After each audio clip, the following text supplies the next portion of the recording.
കർത്താവെ, നിന്റെ വിശുദ്ധ പൗരോഹിത്യത്തെ മഹത്വപ്പെടുത്തണമേ. കർത്താവെ, സഭയിലുള്ള സാന്നിധ്യം പ്രകടമാക്കണമേ. 40 വർഷം അർപ്പിച്ച കുർബാന യോഗ്യതയാൽ കൃപാസാൽത്താരെ ജീവനോടെ പ്രത്യക്ഷപ്പെട്ട പരിശുദ്ധ അമ്മയുടെ പ്രത്യക്ഷീകരണ സ്ഥിരീകരണത്തിനായി ഇന്ന് കൃപാസാൽത്താരെ നടക്കുന്ന 10,000-കണക്കിന് മനുഷ്യരുടെ പ്രാർത്ഥനയോട് കൂടെ ദൈവവേദനെ ഞാൻ നിന്നെ ഈശോനാമത്തിൽ ആസ്വദിക്കുന്നു.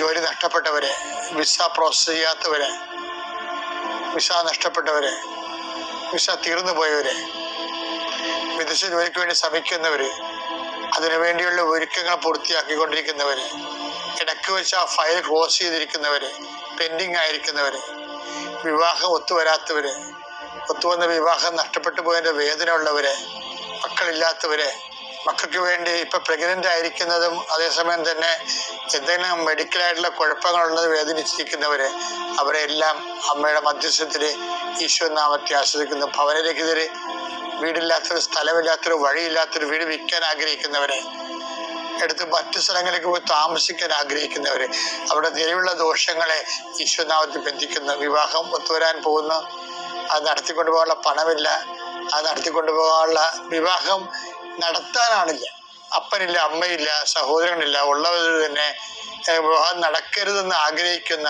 ഒറ്റപ്പെട്ടു പോണ ജന്മങ്ങള്, മാതാവേ, ആ വിഷയം ഏറ്റെടുത്തുകൊണ്ട് അമ്മ ഈസ്റ്റർ കഴിയുമ്പോൾ അത് നടത്തി കൊടുക്കാൻ ഇടയാക്കണം പ്രാർത്ഥിക്കുന്നു. എൻ്റെ കർത്താവിൻ്റെ ഉന്നതമായ നാമത്തിൽ വെള്ളമില്ലാത്തവര്, ഒത്തിരിയേറെ കുഴൽക്കിണർ കുത്തിയിട്ടും ഒത്തിരി ആഴത്തിൽ കുത്തിയിട്ടും പണം നഷ്ടപ്പെട്ടിട്ടും വെള്ളം കാണാത്തൊരു, ആ സ്ഥലം വിൽക്കാൻ പറ്റണില്ല, അവിടെ ജീവിക്കാൻ പറ്റാത്ത വിഷയത്തിലുള്ള എല്ലാ മക്കളെയും കർത്താവിൻ്റെ നാമത്തിൽ ആശീർവദിക്കുന്നു. വീട് പണി തുടങ്ങാൻ പോകുന്നവര്, വീട് പൂർത്തിയാക്കാൻ പോകുന്നവര്, വീട് പരവാസത്തില് ആചരിക്കാൻ പോകുന്നവര്, അതിന് സാമ്പത്തിക ഘടകങ്ങളുള്ളവര്, ലോൺ പാസ്സാകാത്തവര്, ലോൺ പ്രോസസ്സിലിരിക്കുന്നവര്, സിവിൽ നോട്ട് കുറവുള്ളവര്, പോയിന്റ് കുറവുള്ളവര്, ആ മേഖലകളിലെല്ലാം കർത്താവ് അവിടെ കഴിവിനേക്കാൾ ഉപരി ദൈവത്തിന്റെ കൃപ കൊണ്ട് ആ വിഷയം ദൈവ തീരുമാനം ഉണ്ടാകണമേ. എൻ്റെ കർത്താവിന് ഉന്നതമായ നാമത്തിൽ ഏതെല്ലാം വിഷയങ്ങൾ വിട്ടുപോയിട്ടുണ്ടെങ്കിൽ അങ്ങനെ മക്കളതെല്ലാം മനസ്സിൽ ഓർക്കുന്ന ഈ സമയത്ത് ഞാൻ അതിനെ കൂടി അഡ്രസ്സ് ചെയ്തുകൊണ്ട് ഈശോയുടെ നാമത്തിൽ ആശീർവദിക്കുന്നു. നിത്യം പിതാവും പുത്രനും പരിശുദ്ധാത്മാവിനെ നീക്കുവാമേ. എൻ്റെ പ്രിയപ്പെട്ടവർ, നമ്മൾ ഇന്നലെ കണ്ടത് ദൈവം ഭാവി കാലത്തെ എങ്ങനെ നമ്മുടെ ഭാവി കാലത്തെ എങ്ങനെ നോക്കിക്കാണുന്നു എന്നുള്ളതാണ്. അതാണ് ഹവയോട് ചോദിച്ചത്, നീ എന്താണ് ചെയ്തത്? പക്ഷെ ദൈവം ഉദ്ദേശിച്ച അവളെ അനുദപിക്കുമെന്ന് ഓർത്തിട്ടാണ് അങ്ങനെയുള്ള ഒരു ചോദ്യത്തിന്റെ ചാൻസ് കൊടുക്കണത്. അനുദപിക്കാൻ അവസരമാണതേ ശരിക്കും പറഞ്ഞാൽ. പക്ഷെ അവയ്ക്ക് പരിശുദ്ധാത്മാവ് ഇല്ലാഞ്ഞ കാരണം അത് മനസ്സിലായില്ല. അനുദപിക്കാൻ അവസരം എന്ന് പറയുന്നത് എങ്ങനെയൊക്കെ വരും എന്നൊക്കെ അറിയാൻ പറ്റത്തില്ല. ഹെബ്രായർ 12:17 പിന്നീട് അവകാശം പ്രാപിക്കാൻ ആഗ്രഹിച്ചപ്പോൾ അവൻ തിരസ്കരിക്കപ്പെട്ടുവെന്ന് നിങ്ങൾക്കറിയാമല്ലോ. കണ്ണീരോടെ അവനത് ആഗ്രഹിച്ചെങ്കിലും അനുദപിക്കാൻ അവന് അവസരം ലഭിച്ചില്ല. അനുദപിക്കാൻ ദൈവം ഇങ്ങനെ അവസരം കൊടുക്കും, പക്ഷെ മനസ്സിലാകത്തില്ല ചിലർക്ക്. അതാണ് വിഷയം. ഇപ്പൊ നമ്മുടെ നമ്മുടെ വീട്ടിൽ നിന്നൊക്കെ എന്തെങ്കിലും കുഴപ്പങ്ങളുണ്ടായി നമ്മൾ ചെയ്തു, ചിലപ്പോൾ അപ്പൻ ചോദിക്കും, അമ്മ ചോദിക്കും, അല്ലെങ്കിൽ ഭാര്യ ചോദിക്കും, നിങ്ങൾ എന്താണ് ചെയ്തത് എന്ന് ചോദിച്ചാൽ ദൈവത്തിന്റെ സ്ഥാനത്ത് നിന്നാണ് അവർ ചോദിക്കണത്. എനിക്ക് വേറെ പടിയൊന്നുമില്ല ഇവരൊക്കെ പറഞ്ഞുകൊണ്ട് നമ്മൾ ദൈവം ചോദിച്ച അനുദപിക്കാനുള്ള അവസരത്തെ നമ്മുടെ തെറ്റുകളെ നീതീകരിക്കാൻ വേണ്ടി നമ്മൾ അവരെ ബ്ലോക്ക് ചെയ്യും. അത് തന്നെയാണ് കായനും ചെയ്തത്. എന്താണ്? ഞാനാണോ എൻ്റെ സഹോദരന്റെ കാവൽക്കാരൻ? പക്ഷെ അനുദപിക്കാൻ വേറെ ഒരാളൊരു അവസരം കൊടുത്ത് അയാളോടും ചോദിച്ചു. അയാൾ ബെർഷീബയെ യൂറിയായെ കൊന്നു, അയാളുടെ ഭാര്യയെ സ്വന്തമാക്കി. അയാൾ അന്നത്തെ ഗതികെട്ട ജീവിതം കൊണ്ടാണ്. അയാളുടെ വൈഫൊക്കെ അയാളെ എതിർപ്പായിരുന്നു അയാളോട്, ദാവീദിനോട്. അയാൾ ഇസ്രായേലിന് വേണ്ടിയും ജീവമരണം വെച്ച് കർത്താവിന്റെ ഓഹരിയായ ഇസ്രായേലിന് വേണ്ടി നിലനിന്നതാണ്. കുടുംബത്തിൽ ഒരു സമാധാനം കിട്ടാത്ത ഒരു മനുഷ്യനാണ് ഇയാൾ. അപ്പൊ പലതുകൊണ്ടും അവഗണന, മോസസിനെ ഉണ്ടായിരുന്ന പോലുള്ള അവഗണന ഇയാൾക്കുണ്ടായിരുന്നു, ദാവീദിനുണ്ടായിരുന്നു. അപ്പൊ അയാൾക്ക് വേണ്ടി കുറെ അബദ്ധങ്ങൾ സംഭവിച്ചു അതിന്റെ പേരിൽ. നമ്മൾ ഓർക്കണം, എപ്പോഴും നമ്മൾ ഈ അബദ്ധങ്ങളൊക്കെ സംഭവിക്കുന്നത് അവഗണന വരുമ്പോൾ അബദ്ധങ്ങൾ സംഭവിക്കും. അത് മറന്നു പോകരുത്. നിങ്ങളുടെ വീട്ടിലായാലും നിങ്ങളുടെ ജോലി സ്ഥലത്തായാലും അബദ്ധങ്ങൾ സംഭവിക്കും. ദാവീദിന് അങ്ങനെ അവഗണന വന്നതാണ്. സ്വന്തം വൈഫിൽ നിന്നൊക്കെ കളിയാക്കുമായിരുന്നു. നീ രാജാവാണോ, തുണിയില്ലാതെ മറ്റു പെണ്ണുങ്ങളുടെ കൂടെ നൃത്തം ചെയ്യണം, നാളെ ഉണ്ടോ അതൊക്കെ അവർ ചോദിക്കുകയോടെ. ഇയാൾക്ക് ഒരു അംഗീകാരം കിട്ടിയില്ല. അപ്പൊ ഇയാൾ ബർഷീബയെ കണ്ടപ്പോ അങ്ങനെ ഒരു ആകർഷണമായി. പിന്നെ അതെല്ലാം അബദ്ധമായിപ്പോയി.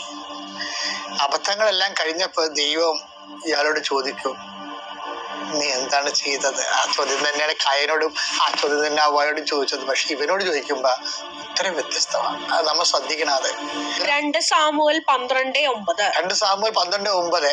എന്തുകൊണ്ട് നീ എന്നെ അനുസരിക്കാതെ എന്റെ മുൻപാകെ ഈ തിന്മ ചെയ്തു. അപ്പൊ ദൈവം ചോദിക്കുകയാണ്, നാഥാനിലൂടെയാണെന്നേ ഉള്ളു, എന്തുകൊണ്ട് നീ എന്റെ വചനം അനുസരിക്കാതെ ഈ തിന്മ ചെയ്തു എന്ന് ദൈവം ചോദിക്കുകയാണ്. പക്ഷെ ആ പാവപ്പെട്ട ഉത്തരം കേട്ടെ, 2 സാമുവേൽ 12:13. അത് അവ്വയുടെ ഉത്തരമല്ല, അത് കായന്റെ ഉത്തരമല്ല. അതാണ് ദാവീദ് എന്ന് പറയണത്. അവനെ അനുദപിക്കാനുള്ള അവസരമാണെന്ന് മനസ്സിലായി. ആ ചോദ്യം, നീ എന്തുകൊണ്ട്, എന്താ ചോദ്യം എന്താണ്?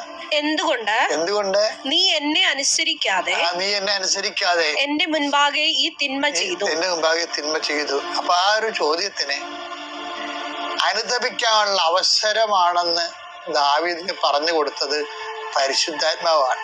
അതാണ് ഈ യൗവയും ദാവീദും തമ്മിലുള്ള വ്യത്യാസം. ഇവൻ തെറ്റ് ചെയ്തെങ്കിലും പരിശുദ്ധാത്മാവ് ഇവനെ അബാൻഡൻ ചെയ്യുന്നില്ല. കാര്യം, നമുക്ക് 8855 വാഗ്ദാനങ്ങളിലുള്ളതിൽ ഒരു വാഗ്ദാനം I will not disown you at any cost എന്നുള്ളതാണ്. അത് വാഗ്ദാനമാണ്. ഒരു കാരണവശാലും ഞാൻ നിന്നെ ഉപേക്ഷിക്കത്തില്ലെന്ന ദൈവത്തിന്റെ വാഗ്ദാനത്തിലുള്ളതാണ്. അപ്പൊ ആ ഒരു പ്രൊവിഷനിൽ പരിശുദ്ധാത്മാവ് പിടിച്ചു നിൽക്കുകയും ഇവനെ ലെഫ്റ്റ് ഓർഫണാക്കണില്ല. എന്നിട്ട് ചോദിക്കുകയാണ്, നീ എന്റെ ദൈവം ചോദിക്കുമ്പോ ദൈവം ഇങ്ങനെ ചങ്ക തകർന്ന് ചോദിക്കലാണ്, എന്താണ് നീ എന്നെ അനുസരിക്കാഞ്ഞത്? ലോകത്തെല്ലാരും എന്നെ നിരാകരിച്ചാലും നീ എന്നെ നിരാകരിക്കത്തില്ലെന്നാണ് ഞാൻ കരുതിയത്. എന്തുകൊണ്ട്, നിനക്ക് എന്ത് പറ്റിയെന്ന് ചോദിക്കും. അപ്പൊ ദാവീദ് പറഞ്ഞൊരു വാക്കുണ്ട്.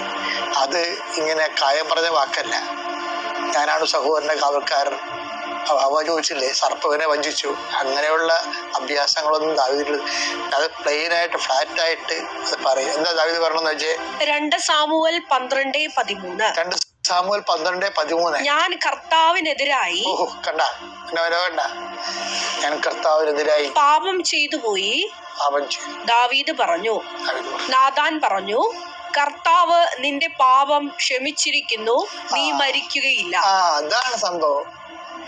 ആ വിഷയം കർത്താവിന് കായനോടും പറയാമായിരുന്നു, അവ്വായോടും പറയാമായിരുന്നു. കാര്യം ദൈവത്തിന് ഒറ്റ വാക്കിൽ തീരാനുണ്ടായിരുന്നുള്ള വിഷയങ്ങളെല്ലാം. ഇവർ 2 കക്ഷികളും അനുതാപമില്ലാതെ സ്വയം നീതീകരിച്ചു. ഇവനോട് അവർ തൽക്ഷണം കിട്ടി. കണ്ടില്ലേ എന്താ കാര്യം? ഞാൻ കർത്താവിനെതിരായി പാപം ചെയ്തു പോയി. ദാവീദ് പറഞ്ഞു. കർത്താവിനെതിരായി പാപം അംഗീകരിച്ച സംഭവം അത് വല്ലാത്താണ്. നമുക്ക് അനുതാപം എന്ന് പറയണത് അതിൻ്റെ ആദ്യത്തെ ഭാഗം അംഗീകരിക്കലാണ്. അബദ്ധം പറ്റിയത് അംഗീകരിക്കും. അപ്പൊ ഇത് എപ്പോഴും നമ്മുടെ ഭൂതകാലത്തെ കുറിച്ചുള്ള ദൈവത്തിന്റെ ഇടപെടലിനെ, ദൈവതിരുസന്നിധി നിലനിൽക്കാനുള്ള ഒരു മാർഗം, അത് നമ്മൾ അംഗീകരിക്കണതാണ്. അംഗീകരിക്കണമെന്ന് വെച്ച് കഴിഞ്ഞാല് നമ്മളത് മരണം വരെ അതിനെക്കുറിച്ച് ഒരു ഓർമ്മയുണ്ടാകണം. നിങ്ങളിന്ന് ഭാവിയിൽ എത്ര കേവന്മാരായാലും, എൻ്റെ ഒരു കഴിഞ്ഞ കാലം എനിക്കുണ്ടായിരുന്നു, കർത്താവിനെ കൈവിട്ട കാലം. അതിനെക്കുറിച്ച് നിങ്ങൾക്ക് എപ്പോഴും ദുഃഖം ഉണ്ടാകണം. അത് നമ്മളെ വല്ലാത്ത രീതിയിൽ ആത്മാവിൽ വളർത്തും. ദാവീദ് എന്നെ പരിശുദ്ധാത്മാവ്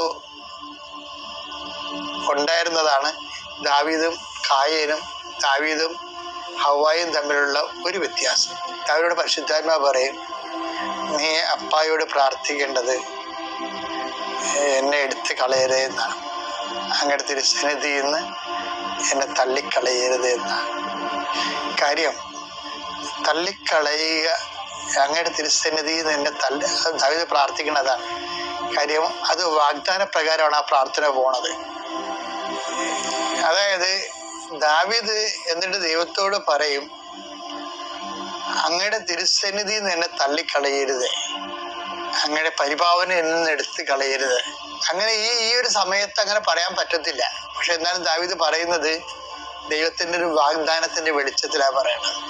പരിശുദ്ധാത്മാവ് വാഗ്ദാനത്തെ കുറിച്ച് അനുസ്മരിപ്പിക്കുക. ആ വാഗ്ദാനം കിടക്കണ എവിടെയാണ്? 1 സാമുവേൽ 12:22 തന്റെ ഉത്കൃഷ്ട നാമത്തെ for his great name sake, തന്റെ ഉത്കൃഷ്ട നാമത്തെ പ്രതി കർത്താവ് തന്റെ ജനത്തെ പരിത്യജിക്കുകയില്ല. For the Lord will not forsake his people, കർത്താവ് തന്റെ ജനത്തെ പരിത്യജിക്കുകയില്ല. അപ്പൊ നമ്മളെ ദൈവം ഇപ്പൊ നമ്മള് പാപികളാണെങ്കിലും ദൈവം നമ്മളെ പരിത്യജിക്കാതിരിക്കണത് കർത്താവിന്റെ ഉന്നതമായ നാമത്തിന്റെ പ്രതിയാണ്. ഈ ഒരു പ്രൊവിഷനിലാണ് ദാവീദ് പ്രാർത്ഥിക്കണത്. എന്ത് പ്രാർത്ഥിക്കണത്? സങ്കീർത്തനം പ്രാർത്ഥിക്കണത് എന്താണ്? അങ്ങയുടെ തിരുസന്നിധിയിൽ നിന്ന് എന്നെ തള്ളിക്കളയരുത്, അങ്ങയുടെ പരിപാവന എന്നിൽ നിന്ന് എടുത്ത് കളയരുത്. പക്ഷെ ദൈവം ആ പ്രാർത്ഥന കേൾക്കും. കർത്താവിന്റെ തിരുസന്നിധിനെ ദാവീദിനെ നിലനിർത്തും. ഈ നിലനിർത്താൻ സഹായിക്കുന്നത് ദാവീദിന്റെ അനുതാപം തന്നെയാണ്, പിന്നെ ദൈവസ്നേഹവും. കഴിഞ്ഞ കാലങ്ങളിലെ വന്നുപോയ ഡാമേജുകളെ റിപ്പയർ ചെയ്യുന്നതിന് നമ്മളെ സഹായിക്കുന്നത് ആ വിഷയം അതുപോലെ ആരുടെയും മേൽ കെട്ടിവെക്കാതെ സ്വയമായി ഏറ്റെടുത്തുകൊണ്ട് അതിന് കർത്താവിന്റെ തിരുസന്നിധിയിൽ അനുതാപപ്പെടുന്നതും പാപക്ഷമയ്ക്ക് വേണ്ടി അപേക്ഷിക്കുന്നതും നല്ല റെക്ടിഫിക്കേഷൻ നമുക്ക് കിട്ടണം. കർത്താവിന്റെ തിരുസന്നിധി വ്യാപരിക്കാൻ നിലനിൽക്കാൻ നമുക്ക് ന്യായം കിട്ടും. അങ്ങനെയാണ് നമ്മുടെ ഭൂതകാലത്തെ നമ്മൾ കാണേണ്ടത്.